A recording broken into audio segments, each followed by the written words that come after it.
24-এর গণ অভ্যুত্থানের পরে এই চুপ্পুর গ্রেফতার আমরা দাবি করেছি, কিন্তু এই বিএনপি সরকার তারা আমাদের এই দাবিকে তখন মেনে নেয় নাই। সালাউদ্দিনের ইশারায় তারা এসালামের টাকা লুটপাট করে খাওয়ার লোভে তারা সেখানে চুপ্পুর মতো লোককে দীর্ঘদিন প্রেসিডেন্ট হিসেবে বসিয়ে রেখেছে। এখন সে আইনি প্রক্রিয়া ভঙ্গ করে সে নিষিদ্ধ ঘোষিত আওয়ামী লীগের নেত্রী তার সাথে লন্ডনে গিয়ে নীরবে নিবৃত্তে মিটিং করে দেশের বিরুদ্ধে ষড়যন্ত্র করেছে। তার প্রমাণ হওয়ায় তাকে এই রাষ্ট্রপতির চেয়ার থেকে সরিয়ে দেওয়া হয়েছে। যেহেতু সে প্রমাণিত একজন দোষী, তাকে দেশ ত্যাগ করার কোনো সুযোগ দেওয়া হবে না। তাকে অবশ্যই আমরা গ্রেফতারের ব্যবস্থা করব ইনশাআল্লাহ।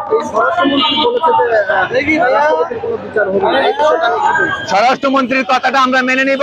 যতক্ষণ পর্যন্ত সে প্রেসিডেন্টের চেয়ারে ছিল ততক্ষণ, প্রেসিডেন্টের চেয়ার ছেড়ে দেওয়ার পর তার গ্রেফতারে আর কোনো আইনি বাধা নাই।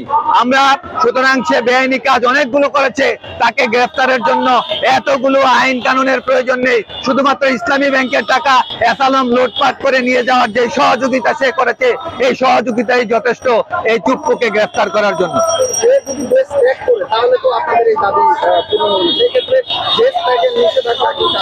সে যদি দেশ থেকে পালিয়ে যায়, তাকে পালিয়ে যাওয়ার ক্ষেত্রে যারা সহযোগিতা করবে আমরা তাদের বিরুদ্ধে অ্যাকশনে যাব, কারণ তারাই হচ্ছে দুর্নীতির দূষর, তারাই হচ্ছে দুর্নীতিকারীদের আস্থার স্থল। সুতরাং আমরা যারা এই চুপ্পুকে পালিয়ে যাওয়ার ক্ষেত্রে, দেশ ত্যাগ করার ক্ষেত্রে সহযোগিতা করবে, আমরা তাদের বিরুদ্ধে সংগ্রাম চালিয়ে যাব।